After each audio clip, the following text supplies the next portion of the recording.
Hello friends, this is your friend and solicitor Santosh Pandey. First things first, the Supreme Court of India.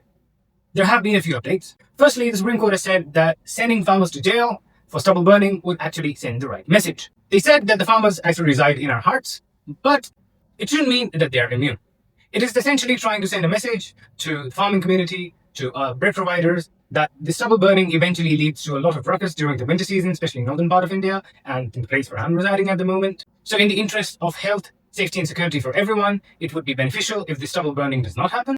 Also, the Supreme Court had asked the Air Quality Commission to try and make new policies and see that there is no construction ban, this time in Delhi NCR during the winter period. What generally used to happen is grade 1, 2, 3, 4 would be applied, and when 3 and 4 would be applied, there would be a blanket construction ban over Delhi. This would lead to problems to daily wage workers, and this would also lead problems to development plans in Delhi. The court has actually asked the committee to make sure they provide new provisions and or new rules and new guidelines so that there is no blanket ban as such. And by the way, the meteorological department has actually said that this could be a very colder winter for northern India.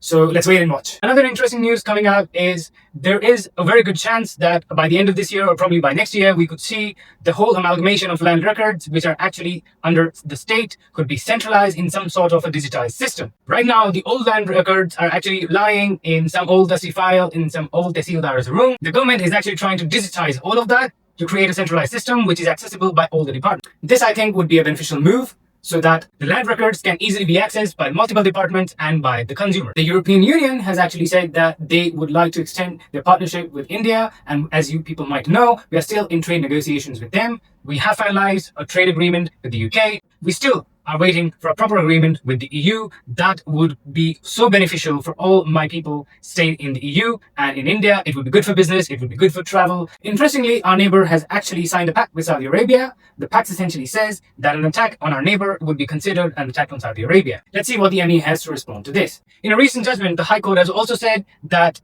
the trademark for Bolt and Boat were similar. So Bolt actually went with the new trademark and revamping it, calling it Go Bolt.